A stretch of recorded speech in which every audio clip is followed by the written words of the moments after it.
Indian cinema में इस वक्त कुछ ऐसा हो रहा है जिसका अंदाजा शायद ही किसी को था। आज के इस डीप डाइव में हम बॉक्स ऑफिस के नए तूफानों, कास्टिंग के बदलते समीकरणों और उन बड़े सिनेमाई प्रयोगों को डिकोड करने वाले हैं जो इंडस्ट्री की पूरी तस्वीर बदलने की ताकत रखते हैं। हम सीधे डेटा और फैक्ट्स के जरिए समझेंगे कि कैसे देश के सबसे बड़े सुपरस्टार्स अपनी पूरी स्ट्रैटेजी बदल रहे हैं। जरा स्क्रीन पर लिखे इस सवाल को देखिए। 750 करोड़ का एक भारी भरकम टारगेट, कास्टिंग में बिल्कुल 0% नेपोटिज्म और एक बुरी तरह फेल हुआ साइंस एक्सपेरिमेंट। पहली नजर में ये तीनों बातें एक दूसरे से बिल्कुल अलग लगती हैं, है ना? लेकिन असल में ये तीनों चीजें आज के पैन इंडियन सिनेमा की सबसे बड़ी और सबसे एक्सप्लोसिव कहानियों के सेंटर में है। ये उन 3 अलग अलग सुपरस्टार्स की कहानियां हैं जो पुराने सारे नियम तोड़ने के लिए बिल्कुल तैयार हैं। सेगमेंट 1, विजय का जननायकन बॉक्स ऑफिस तूफान। सोचिए, एक ऐसी फिल्म जिसे शुरुआत में सिस्टम ने ही रिजेक्ट कर दिया था, उसे किन किन मुश्किलों से गुजरना पड़ा। पूरे 5 महीने तक तो ये सेंसर बोर्ड के चक्कर काटती रही। ऊपर से इंडस्ट्री में ये अफवाह भी उड़ा दी गई कि ये किसी तेलुगु फिल्म का अनऑफिशियल रीमेक है। और तो और हद तब हो गई जब पूरी की पूरी film 100% scene by scene social media पर लीक हो गई। मतलब इतनी रुकावटें किसी भी बड़ी फिल्म का दम घुटने के लिए काफी होती हैं।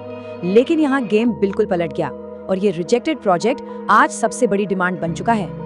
अगर हम तमिल सिनेमा के मौजूदा बॉक्स ऑफिस रिकॉर्ड्स का चार्ट देखें तो फिलहाल पहले दिन की सबसे ज्यादा ओपनिंग का रिकॉर्ड 151 करोड़ के साथ रजनीकांत सर की कूली के पास है। वहीं लाइफ टाइम कलेक्शन का ताज भी दुनिया भर में 700 करोड़ से ज्यादा की कमाई के साथ उनकी 2.0 के पास है। लेकिन अब ट्रेड एक्सपर्ट्स का ये पक्का मानना है कि थालापति विजय की जननायक इन दोनों ही रिकॉर्ड्स को बुरी तरह ध्वस्त करने वाली है। डिस्ट्रीब्यूटर्स और थिएटर्स इतने एक्साइटेड हैं कि 24 घंटे शोज चलाने के लिए लाइन में खड़े हैं। और इन रिकॉर्ड्स को तोड़ने के लिए इस फिल्म को इस जादुई और बेहद विशाल नंबर को छूना होगा, 750 करोड़।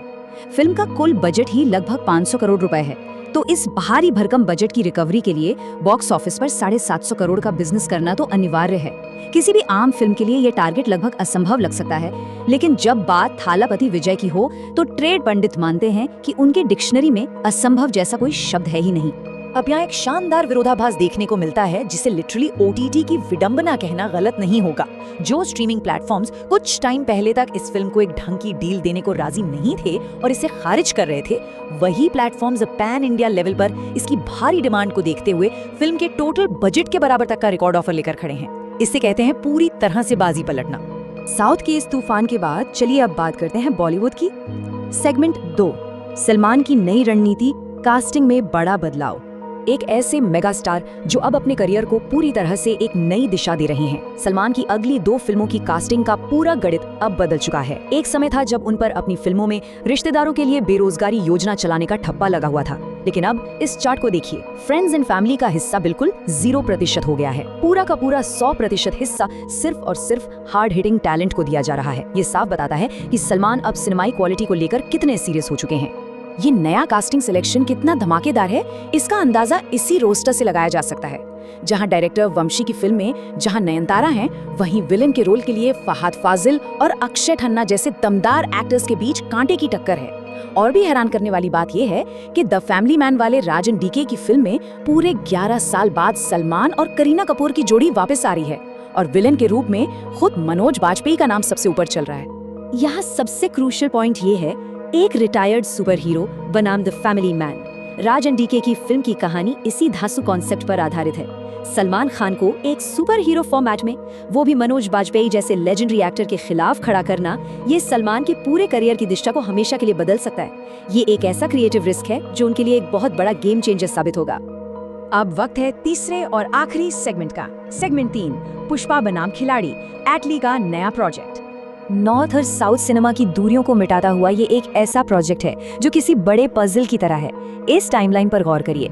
अल्लू अर्जुन इस फिल्म में कोई 1 या 2 नहीं बल्कि पूरे 4 अलग अलग किरदार निभा रहे हैं जो 3 पीढ़ियों तक फैले हुए हैं। जनरेशन 1 यानी दादाजी का युग, जनरेशन 2 यानी पिता का युग और अंत में जनरेशन 3 जो 2 भाइयों के इर्द गिर्द घूमती है। ये अपने आप में किसी सिनेमैटिक यूनिवर्स को एक ही फिल्म में पिरोने जैसा है। और इस पीढ़ी दर पीढ़ी चलने वाली कहानी की शुरुआत कहाँ से होती है? वो होती है एक वेयरवुल्फ यानी भेड़िया मानव की ओरिजिन स्टोरी से। पहली पीढ़ी में अक्षय कुमार एक बेहद लंबा और नेगेटिव शेड वाला किरदार निभा रहे हैं। कहानी कुछ यूं है कि अक्षय कुमार एक साइंस एक्सपेरिमेंट करते हैं जो बहुत भयानक तरीके से फेल हो जाता है और इसी विफलता के कारण हीरो एक वेयरवुल्फ में तब्दील हो जाता है, जैसा कि फिल्म के शुरुआती पोस्टर्स में भी हिंट किया गया था। ये सब एक बदले की भावना से जुड़ी कहानी है जिसे एटली बहुत ही ग्रैंड स्केल पर पेश करने वाले हैं। तो आज के इस डीप डाइव को इस आखिरी और बेहद दिलचस्प सवाल के साथ छोड़ना चाहेंगे। क्या एटली का विजय और अल्लू अर्जुन को लेकर एक राजनीतिक थ्रिलर बनाने का जो अल्टीमेट सपना है वो कभी हकीकत बन पाएगा? जवान जैसी भारी सफलता के बाद दोनों दिग्गजों को एक साथ स्क्रीन पर लाना किसी चमत्कार से कम नहीं होगा।